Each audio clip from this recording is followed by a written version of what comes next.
My dad skipped my wedding for my stepsister's camping trip, so my grandfather walked me down the aisle and gave me his house as a wedding gift. Now my stepmom and stepsister are furious. I, 28F, need to share what happened at my wedding last weekend because I'm still processing everything. This might be long, but I need to provide some background to explain how things got to this point. My parents divorced when I was 13 after my dad had a year-long affair with his current wife, Tessa, 45F. The divorce was messy and painful. My mom caught them together at a restaurant when she was supposed to be out of town for work. She had come back early to surprise my dad for their anniversary. My mom was diagnosed with aggressive cancer when I was 15 and passed away a year later. Those final months were horrible because my dad was already living with Tessa and barely visited mom in the hospital. My maternal grandfather, Jack, 72M, moved in with us to help care for mom and basically became my main parent after she died. Dad married Tessa 3 months after the divorce was finalized. She brought her daughter Emma, 30F, into our family, and from day one, it was clear who the favorite child would be. Emma was everything I wasn't. She got straight A's without trying, was captain of the debate team, played 3 instruments and looked like a model. I was average in school, like art instead of academics, and struggled with the trauma of losing my mom. Tessa made it her mission to prove Emma was superior to me in every way. When I made the soccer team, they'd talk about how Emma was already playing at state level. When I got a B+ in math, they'd remind me that Emma never got anything less than an A. Family dinners became torture sessions where I had to sit and listen to them praise Emma's latest achievements while my own accomplishments were ignored or dismissed. My grandfather was my saving grace through all of this. He helped me with college applications, attended every art show I participated in, and always made me feel valued. He even helped me pay for college when my dad said he couldn't afford it, though he somehow managed to pay for Emma's expensive private university. Emma moved to Australia 5 years ago for a prestigious job, and she comes back twice a year. During these visits, my dad and Tessa completely clear their schedules. They take time off work, cancel all plans, and dedicate themselves to making Emma's visits perfect. I learned to accept that I'd always be second choice. I met my fiancé, now husband, 3 years ago at an art gallery where I was showcasing my work. He's everything I could have hoped for, kind, supportive, and he actually likes spending time with my grandfather. When we got engaged 6 months ago, my grandfather was the first person we told. We planned a small wedding at the local church where my mom used to volunteer. Nothing extravagant, just 75 guests and a reception in the church hall. When I told my dad about the engagement, he seemed genuinely happy and excited. He even teared up when I asked him to walk me down the aisle. For the first time in years, I felt like maybe things could be different. 2 weeks before the wedding, Tessa called me. Her tone was condescending as usual, but what she said still shocked me. Emma was coming home for a surprise visit and had planned a father-daughter camping trip for the same weekend as my wedding. Tessa told me I needed to reschedule because this trip was their highest priority since Emma rarely visits. She said it like it was the most reasonable request in the world, like I was being difficult by having my wedding on a date that suddenly didn't work for Emma. I called my dad immediately, hoping he'd tell me Tessa was joking. Instead, he said he was sorry, but Emma had already booked everything and paid for a special cabin in the mountains. He said he couldn't disappoint her since she'd planned this whole trip just to spend time with him. He suggested I could have the wedding the following month instead, saying it wouldn't be a big deal since it was just a small ceremony anyway. I sat in my car for an hour after that call, just staring at nothing. Then I drove to my grandfather's house. As soon as he opened the door, I broke down completely. Between sobs, I told him everything. He held me like he used to when I was little and had nightmares after Mom died. When I finished telling him what happened, he was furious in that quiet way that's scarier than yelling. He asked me if I would want him to walk me down the aisle instead. The relief I felt at his offer made me realize I'd always wanted this, to have the person who actually showed up for me be the one to give me away. I didn't tell my dad about the change of plans. The wedding went ahead exactly as scheduled. My grandfather looked so proud walking me down the aisle, and for once I didn't feel like second best. During the ceremony, I asked my cousin to take a picture of me and my grandfather walking down the aisle and send it to my dad. I wanted him to see what he'd missed. 3 hours into the reception, my dad burst through the doors looking completely shocked. His face was red and he was still wearing camping clothes. He started yelling about how I couldn't do this to him, that I was his daughter and this was his right. My grandfather stepped between us before he could reach me. What happened next will stay with me forever. My grandfather, who never raises his voice, looked my dad straight in the eye and said that a real father would never abandon his daughter's wedding for a camping trip. Then he turned to all our guests and announced that he was giving me his house as a wedding gift, because I deserved to have at least one parent who truly cared about me. The silence that followed was deafening. My dad started crying and apologizing, saying he'd made a terrible mistake. Then Tessa and Emma arrived, with Tessa screaming about how I'd manipulated everyone and ruined their special family weekend. Emma just stood there with that superior smirk she always has. My grandfather calmly asked security to escort them out. Now my phone won't stop buzzing with messages. My dad keeps calling and texting, begging for forgiveness. Tessa has sent long paragraphs about how ungrateful and selfish I am. Emma posted a rant on Facebook about how I've always been jealous of her success and how I manipulated my grandfather to hurt them all. My dad's family is split. His sisters think I should have told him about the change of plans, but his brother says he deserved worse after years of neglect. My grandfather's lawyer is already preparing the paperwork for the house transfer. I don't regret what I did. My grandfather has been more of a father to me than my dad ever was, and I'm done pretending otherwise. Maybe now my dad will understand how it feels to be someone's second choice. Date 1. It's been 2 weeks since my wedding, and I can't believe how much has happened. I thought the drama would die down after a few days, but it's only gotten worse. Let me explain everything that's happened since my last post. My grandfather officially transferred the house deed to my name last week. It's a beautiful 3-bedroom home in a quiet neighborhood, the same house where my mom grew up. I was overwhelmed by his generosity, but I had no idea this would trigger such chaos. Yesterday morning, I was at work preparing for a client meeting when Tessa stormed into my office. She hadn't even bothered to check in with reception. She just barged in while I was on a call. My coworkers later told me they could hear her screaming from the break room. Tessa was completely unhinged. Her face was red, and she kept waving some papers around that turned out to be printed copies of the house deed. She started yelling about how I'd manipulated my grandfather and destroyed their family's future plans. I tried to get her to lower her voice, but she wasn't having it. That's when she revealed something that made my blood run cold. Apparently, my dad and Tessa had promised Emma years ago that she would inherit my grandfather's house. They'd told Emma she could sell it and use the money to start her dream business in Australia. They'd been planning this for years, without ever consulting my grandfather or considering that the house wasn't even theirs to promise. Tessa demanded I sign the house back to my immediately. She said Emma had already talked to real estate agents about potential selling prices and had made plans based on the expected money. When I refused, she started bringing up old grievances, how I'd never appreciated their attempts to include me in the family, how I'd always been difficult and jealous of Emma's success, how I should be grateful they even invited me to family events. I had security remove her from the building, but not before she dropped another bombshell. My dad had apparently made a deal with Emma years ago that she would inherit everything from both sides of the family, including my mom's side, because I wasn't really part of their family anymore. Tessa sneered that I didn't deserve any inheritance since I'd never been the daughter my dad wanted. After Tessa left, I called my dad to confront him about what she'd said. He broke down almost immediately and confessed something that shattered my heart. My mom's jewelry collection, the pieces she specifically wrote in her letters that she wanted me to have, hadn't been lost during the divorce like he claimed. He'd given them to Emma on her 25th birthday as family heirlooms. My dad chose my stepsister's camping trip over my wedding, so I let my grandfather walk me down the aisle, who gave me a house as a wedding gift. I remember those pieces so clearly. There was a pearl necklace my mom wore at her wedding, a sapphire bracelet from my grandmother, and most importantly, my mom's engagement ring that she'd wanted me to have when I got married. My mom had shown me these pieces when I was little, telling me stories about each one and promising they'd be mine someday. Finding out they'd been given to Emma felt like losing a piece of my mom all over again. My grandfather practically exploded when I told him about the jewelry. He remembered my mom specifically stating that those pieces were meant for me. He's already contacted his lawyer about taking legal action to recover them. Emma is refusing to return anything, claiming they were gifts and are legally hers now. She even had the audacity to post pictures of herself wearing my mom's engagement ring at a party last weekend. The situation has opened a floodgate of revelations. My dad's siblings have started reaching out with stories they say they can no longer keep quiet about. My aunt told me about how my dad and Tessa gave Emma my childhood dollhouse, a handmade piece my mom's father had built for me, claiming I didn't want it anymore. My uncle revealed that the college fund my mom had started for me was used to pay for Emma's study abroad program because my dad convinced everyone I wasn't planning to go to college. Each new story exposes how systematically I was pushed out of my own family.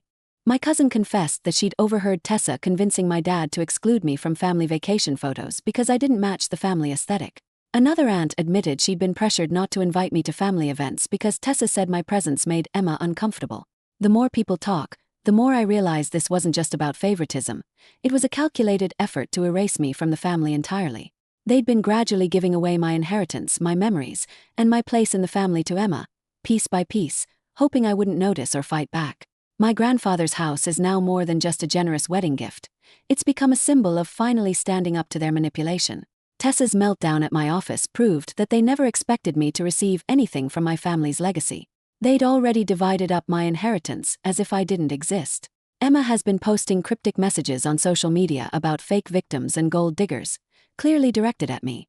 Some distant relatives have been commenting in support of her, calling me ungrateful and accusing me of turning my grandfather against his family. But for every negative comment, there's someone else reaching out to share another story of how my dad and Tessa systematically pushed me aside in favor of Emma. My grandfather is now going through all his legal documents to ensure nothing else can be promised away without his knowledge. He's particularly focused on finding any paperwork related to my mom's original inheritance plans for me. The fact that we even have to do this shows just how deep this betrayal goes. I'm still processing everything, but one thing is clear: this was never about a wedding or a house. It was about finally exposing years of manipulation and lies. My dad keeps trying to call, probably to explain away these revelations, but I'm not ready to hear any more of his excuses. Right now, I'm focused on recovering what rightfully should have been mine and finally standing up for myself. My husband suggested we change the locks on the house since we don't know who might have spare keys. We're doing that tomorrow. It feels surreal to have to protect myself from my own family, but after everything that's come to light, I don't know what they might try next. Day 2. A month has passed, and what started as a wedding drama has turned into something much bigger. My grandfather's lawyer has been investigating the situation with my mom's will, and what they discovered has left me completely shocked. It turns out my mom left a detailed will that my dad never showed me. The lawyer found it filed away in the county records. Reading it was heartbreaking. My mom had carefully outlined everything she wanted me to have, including not just her jewelry but also specific family heirlooms, photos, and personal items. The jewelry wasn't my dad's to give away at all. It was legally supposed to come to me when I turned 21. When Emma found out about the legal investigation, she suddenly shipped back some of the jewelry. The package arrived last week, but when I opened it, I discovered that several valuable pieces were missing, including my mom's engagement ring and the pearl necklace my grandmother had given her. Emma claimed she lost them during her moves between apartments in Australia. My grandfather's lawyer kept digging and found something even worse. My mom had left me a trust fund of nearly $500,000, money from her life insurance policy and family inheritance. It was supposed to be held in trust until I finished college. Somehow my dad had gained access to it and had been systematically draining it for years. Looking at the bank records was like watching my college dreams get stolen in real time. There were withdrawals for Emma's private school tuition, her study abroad programs in Europe, her first car, and even her down payment on an apartment in Australia. All while I was working 2 jobs to pay for my community college classes. The most painful discovery was finding my mom's diaries. They were in a box in my grandfather's attic, where my dad had stored them right after Mom died, claiming they were too painful to keep in the house. The diaries contained letters she'd written to me during her last months, explaining her wishes and sharing memories she wanted me to have. In one letter, dated just weeks before she died, she wrote about how proud she was of my art and how she knew I'd do amazing things one day. She specifically mentioned her engagement ring, saying she wanted me to have it as a symbol of enduring love, even through hard times. Reading that while knowing Emma had that same ring halfway across the world made me physically sick. The lawyer is building a strong case against my dad for mismanaging my inheritance. Several of my dad's relatives have come forward as witnesses. My aunt admitted she once questioned my dad about using my trust fund for Emma's expenses, and he claimed I had agreed to share it with my stepsister. I was 16 at the time and had no idea the trust fund even existed. My uncle revealed that my dad had convinced the family that my mom wanted Emma to have certain pieces of jewelry because she felt guilty about the divorce. This was obviously a lie, given what we found in Mom's letters, but everyone believed him because he was a grieving widower. The investigation also uncovered that my dad had sold several valuable family antiques that were meant for me. There was a Victorian-era jewelry box that had been in my mom's family for generations. He sold it and used the money to fund Emma's wedding years ago, a wedding I wasn't even invited to because Tessa said it would be awkward. Emma finally responded to the lawyer's demands about Mom's engagement ring. She sent a long email claiming the ring was given to her legally and that she'd had it appraised and resized. She said it wasn't fair to ask for it back now that she bonded with it and incorporated it into her family's story. She even suggested that my mom would have wanted her to have it because she's the successful daughter.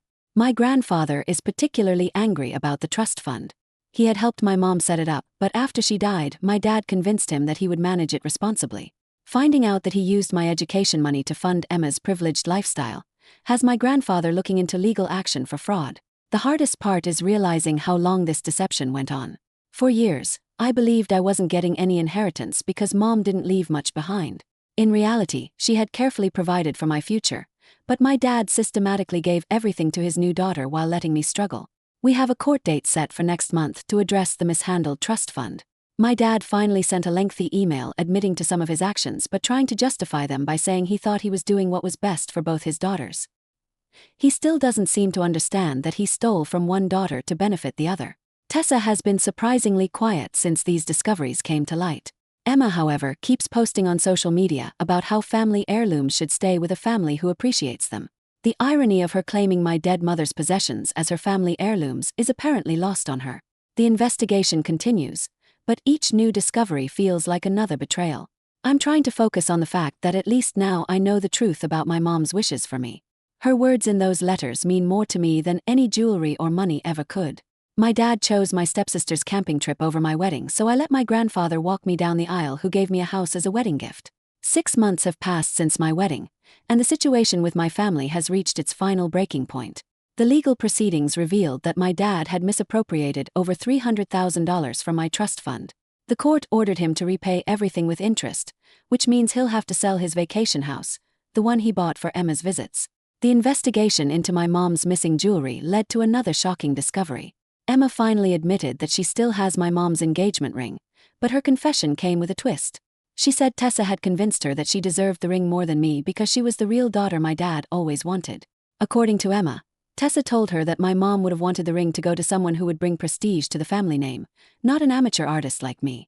My grandfather hired a private investigator who has been documenting all the family assets that were wrongfully given to Emma over the years. The list is heartbreaking: my mom's entire jewelry collection, family photos, my grandmother's antique furniture, and even my childhood art portfolios that my mom had carefully preserved. Emma claims she either sold or lost most of these items during her moves. Last month, my dad showed up at the house my grandfather gave me. He was drunk and crying, saying he wanted to make things right. But when I let him talk, it became clear he was just trying to convince me to drop the legal proceedings. He actually suggested that I should be grateful that my trust fund money went to Emma's education because at least it stayed in the family. The fact that he still doesn't see me as real family tells me everything I need to know. Tessa has been sending messages through mutual acquaintances, claiming that this legal battle is destroying their perfect family. She even tried to get my grandfather's church friends to convince him to take the house back, telling them I had manipulated him in his old age. Thankfully, nobody believes her anymore. Emma posted a long rant on LinkedIn about toxic family members who try to destroy successful people's lives out of jealousy. She had to turn off comments when people started asking why she was wearing a dead woman's engagement ring that was meant for her daughter. I've moved into my grandfather's house with my husband, and we're slowly making it our own. Every time we paint the wall or change something, Tessa sends angry messages about how we're destroying her daughter's future investment. My grandfather just laughs and helps us pick new furniture. The legal battle isn't over, but I've decided to go completely no contact with my dad, Tessa, and Emma. I've blocked them everywhere and instructed my lawyer to handle all communication. My grandfather's lawyer is still working on recovering as much as possible, but I've accepted that some things like my mom's ring might be lost forever. Some family members think I'm being too harsh, that families should forgive each other. But they didn't watch their inheritance get handed to someone else. They didn't have to work multiple jobs through college while their stepsister got free rides. They didn't have to read letters from their dead mother and realize how thoroughly her wishes were betrayed. My grandfather has become more of a father figure than ever. He's teaching my husband woodworking in his workshop, just like he taught me when I was little. We have Sunday dinners together, and for the first time in years I feel like I have a real family, one that values me for who I am, not who they wish I was. The house has become more than just a home. It's a symbol of finally being chosen by someone in my family. No amount of crying or manipulation from my dad will change the years of betrayal I endured. Sometimes the best revenge is living well, surrounded by people who genuinely love you. I know my mom would be proud of me for finally standing up for myself.